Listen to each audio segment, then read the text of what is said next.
Welcome to Social Bell. I'm Josh. And I'm Brad, and today we have a very special guest with us from Yahoo Finance, Mina Thiravangadam. Thanks Thank you for being here. Absolutely. Welcome. Definitely. So, what can you tell us, jumping right in, about some of your interaction on social at Yahoo Finance, how you work with your team of contributors? Give us a little bit about how you guys operate. All right, well, Yahoo Finance, as you guys might know, has a lot of content partners that we curate and aggregate stories from, and we also do a lot of original content ourselves. So my job on social is to work on promoting that content, as well as using our social accounts as a tool to build our audience and to engage with our audience. Our audience traditionally has come in through our website, and it's a little bit different on social. That audience sees us as a bit more of a broad source of information as opposed to our site audience, which really, a lot of it has come from quote traffic and things like that. So for us, we see social as a great way to really branch out and expand the brand as well. Awesome. And so how do you grow the audience of not just your brand, but all of the contributors and all of your Yahoo Finance reporters? How do you help build their brand using the Yahoo Finance social channels? Well, the first thing we did is created all of these lists. We've got lists of all of our staff members, and we're watching them all day long. I literally spend all day with a whole bunch of tabs open. I've got my Twitter notification tabs open, I've got my tweet deck open, and I have a list of all of the Yahoo Finance tweets that are going out of the account, as well as everything everybody associated with the brand is doing.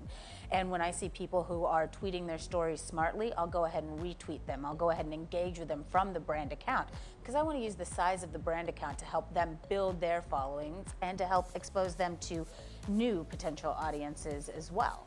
I think the great thing about that is that not only are you building their following, but their smaller followings are also helping to build the Yahoo Finance brand, which is one of the things that people forget about in social. Exactly. I mean, if you've got somebody who's interested in both the brand itself as well as the content creators in that brand, by going to the content creators, you're able to kind of get to the people who have that niche interest in exactly what they're doing. For example, we've got a guy who really focuses on the intersection of politics and business, and his following is a lot different. And whenever we retweet him, I'll notice that the discussion that follows is a lot different. We'll start to have a bit more of a political discussion that comes just off of his tweets. And just by retweeting it to Yahoo Finance users and exposing it to a larger audience, you're bringing more people into that conversation. And it's not only building his presence, but it's also just adding to that conversation in a more specific way. You're really getting to the people who are most interested in the topics on which he's an expert.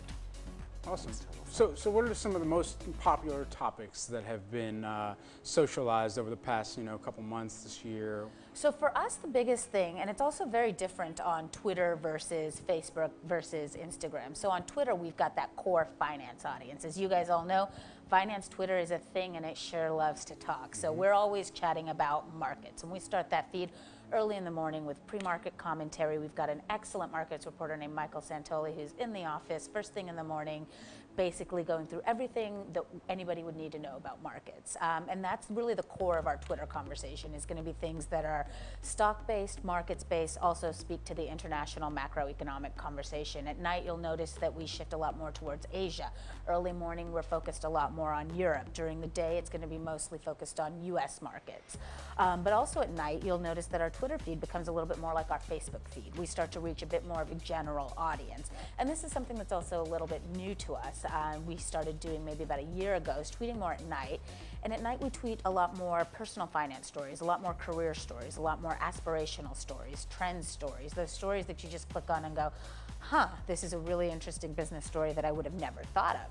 And those are the same kinds of stories that really tend to do well for us on Facebook, where our users seem to look at us as very much of a different brand. They see Yahoo Finance as a more of a broad finance brand, as opposed to something that's more focused on markets information, which is very interesting, because our stories that target people as consumers, as workers, as students, as people who are interacting with these large names in business tend to do so much better in that audience than our stuff that's more market focused. But at night's where you'll start to see that overlap. All of our digital marketers at our various Nasdaq listed companies all seem to have some, trick or great tip. Do you have a favorite tool or something that you could recommend to digital marketers to do social better?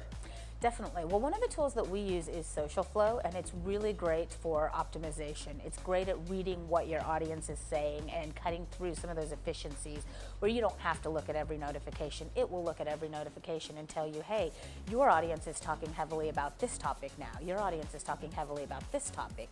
And it goes actually beyond what you'll see on Twitter spiking data to really dig down to just what your audience is talking about. And that's something that's been really helpful for us. It's also a scheduling tool, which means that my Twitter account can be going even when I'm not behind it, which in some ways is a good thing, but it's something that you've got to be careful about. It's nice to be able to tweet without having to be attached to your computer or your phone all the time, but on the flip side, you've also got to watch what's going on in the world, because if there's something big that happens like Ferguson, then some of those scheduled tweets are either going to be out of place or potentially construed as insensitive depending on what they are. So you've always got to have an ear to the world to some extent and know, hey, I can go in and I need to pause all of these things that I've scheduled, which Social Flow is a great tool in that it allows you to do that. Another tool that I've just begun using is CrowdTangle. And CrowdTangle is a really great way to get ahead of the conversation and to track what everyone else is talking about. And then a few other tools are really just the basic ones, your Facebook Insights and your Twitter notifications. I've got a screen up of my Twitter notifications that's going all day long. So I know what people are talking about. I know if people are able to surface and find content that I haven't found to put out towards my audience, and I know what they're saying about my content. I know what kind of conversation they're having, and I'm also really quickly able to see breaking news, because when you've got almost 500,000 followers, as we do, who are engaged and part of a very loyal audience, if something's happening that's important in markets or in a stock, somebody is going to be tweeting us about it. And part of what I'm doing is looking at all of that so I can let our various reporters know, hey, this is something that we need to be on as well. Well, Mina, thank you so much for joining us here at Nasdaq for Social Bell. Make sure you follow Yahoo Finance on Facebook, Twitter, and Instagram.